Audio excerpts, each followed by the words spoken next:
Yes, hello there. I'm calling to schedule a haircut appointment. I was wondering if you have any openings for today. Oh, you are. I see. Well, for the whole month? Oh, okay. Well, I see. All right. No, I understand. Okay. Um, yeah. All right. Well, thank you very much. Appreciate it. All right, you too. Yeah. Oh, okay. Bye.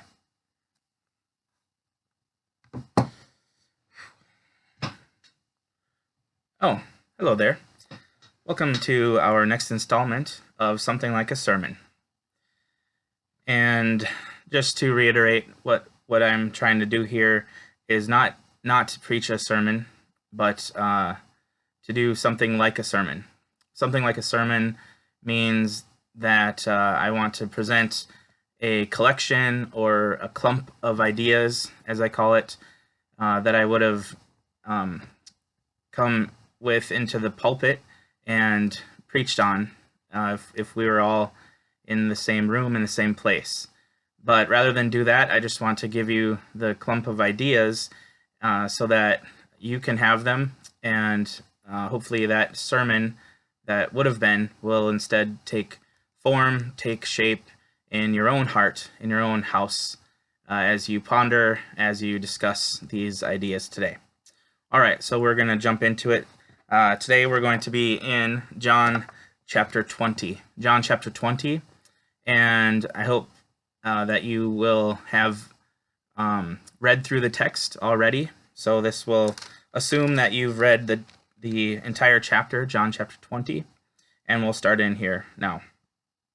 And you notice that the way that John chapter 20 starts is with an emphatic statement here. Now, on the first day of the week. And that phrase, that idea of the first day of the week, is so important to John that he repeats it again in verse 19. It was evening on that day, the first day of the week. You might recognize that language is sounding a bit familiar. The first day of the week, evening on the first day of the week. Those are echoes of a much earlier story. And I think part of what John wants to emphasize here is that the resurrection, Easter morning, is indeed the first day. And not just the first day of the week. He's not just making a chronological point, but he's making a theological point. That this isn't just the first day of the week, but it is the first day of an entirely new week, an entirely new world, spiritually, theologically speaking. And if I forget to say that anymore throughout this time here, that really is the point. I want us to be thinking, reflecting on what has changed. What is this new world that is now present on the other side of Easter? What is this first day and all the time that occurs after this moment? What is that about? How is it different? And what does that mean for us? So John's emphasizing the first day, and he throughout the gospel, you remember, has a lot of interaction with echoes of this many things in the Old Testament, but in particular the Genesis creation narratives. John's gospel starts out with that great phrase, "In the beginning was the Word," immediately echoing that creation narrative. And here it is again that he returns to that concept, talking about the first day. So as we read John chapter 20, we want to continue to have in mind those creation connections, those theological connections to that concept. And we see that there are not only creation connections throughout John's gospel, but this is a masterful work, and it's a masterful literary work, and he goes to great pains to echo all sorts of things from the Old Testament. One of those is creation. One of those is temple imagery. And we see those things coming together in the text of John chapter 20. So that when Mary comes to the tomb in verse 11 and verse 12 and verse 13, she is standing outside the tomb weeping.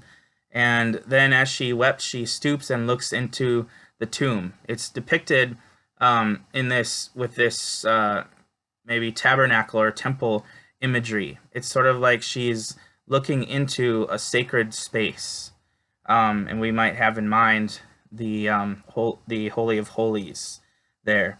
She looks into the tomb, this sacred space, and she saw two angels. This is verse 12.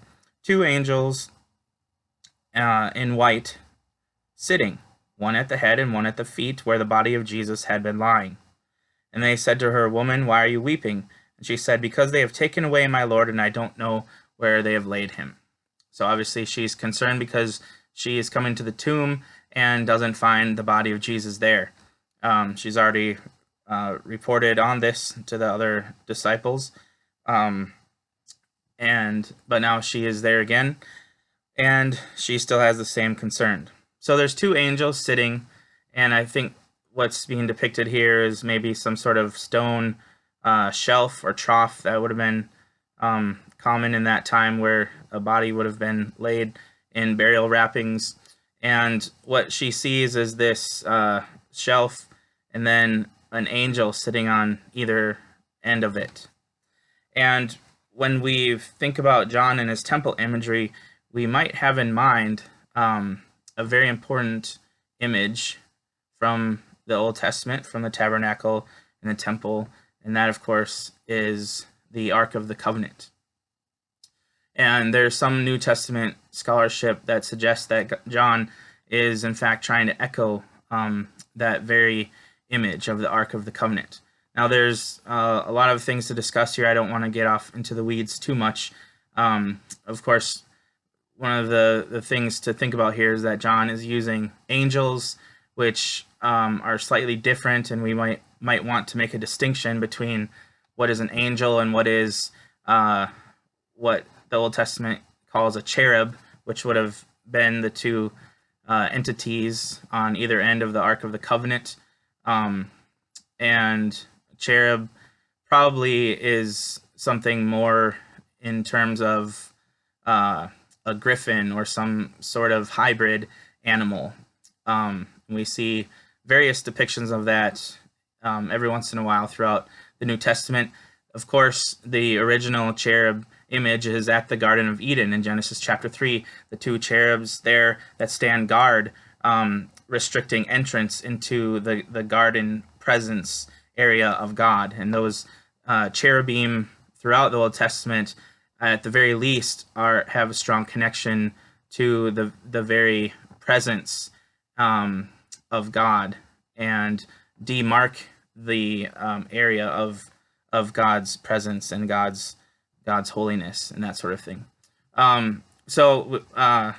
There's some differences. We might want to make a distinction here, but I think we can still say that the function here of the angels in the text is probably doing the same thing as the cherubim around the Ark of the Covenant. And if that's the case, we want to ask why. And that's the first idea, the first of within the clump of ideas that I want us to consider, that I would like you to consider today. What is being communicated here, if in fact this is a scene of a sacred space and a symbol of the same thing that the Ark of the Covenant means and signifies in the Old Testament, in the tabernacle, in the temple? What would that mean here in this text? And there's lots of scholarship about everything to do with the Ark of the Covenant and the tabernacle and what it looked like and what it signified and that sort of thing. But at the very least, we're talking about something that has to do with the presence of God, the dwelling of God. And whatever the function of the cherubim, whatever the function of the cover of the Ark of the Covenant, and all of that, there's a lot of discussion there. But at the very least, we are to be thinking of and associating all of that with the presence of God. And so why would John be giving us that imagery here in the text in John chapter 20? Why would he want to associate what's going on in the tomb with the Ark of the Covenant and the presence of God? The next idea I want us to consider is later in verse 15. Mary has this message from the angels, and of course that's why they're called angels, because they're there to give a message. That's what an angel means, a messenger. And here at least they're asking her to consider, why, Mary, are you weeping? And in verse 15 they ask, whom are you seeking? Those are sort of rhetorical questions. And Jesus in verse 15 is the one that says those words to her, rather. So when in verse 13 the angels say, women, why are you weeping? She said, because they have taken away my Lord. Then in verse 15 she turns around and Jesus asks the same questions that the angels ask. Woman, why are you weeping? Whom are you seeking? So those are the rhetorical questions in the text. And the text in verse 15 says that Mary supposed him to be the gardener, that when she turned around and heard a different voice asking her the same question, why are you weeping? She turned around and saw a man whom she supposed to be a gardener, which is a very interesting and curious thing for John to point out here in verse 15. Why would that matter? Why bother saying that she made some sort of a mistake here, and she accidentally thought it was just the gardener doing his job in the garden? Unless, of course, that wasn't a mistake. Unless, of course, she supposed correctly, and in one very important sense, Jesus was, in fact, the gardener. And if that's the case, John's making a very important theological point here. Once again, echoing the great ancient text of the Genesis creation narrative. What would John's point be here in pointing out that Mary supposed Jesus to be the gardener? What connections can we make? What applications are there when we consider Jesus as the gardener, the risen Lord as the gardener? What connection does that have to the original garden and the Genesis narrative? And what might that mean for us? What does that say about Jesus? And finally, the third and final part of this clump of ideas I want for you to reflect on today is the second half of chapter 20. I'll just do one short thing here. Again, on the first day of the week, evening on that day in verse 19, when the doors were shut, the disciples were, for fear of the Jews, locked inside the doors. And Jesus came and stood in their midst, and he said to them, peace, peace be with you. And when he had said this, he showed them both his hands and his side, and the disciples then rejoiced when they saw the Lord.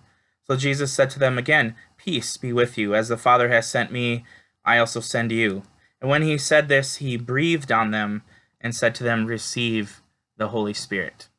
So lots of stuff going on in the text here. Of course, this is John's version of Pentecost, the receiving of the Holy Spirit, and all of that happens in the same event here on Easter morning in John's Gospel, where the disciples are receiving the Holy Spirit through the breath of God. God breathes his Spirit into these people.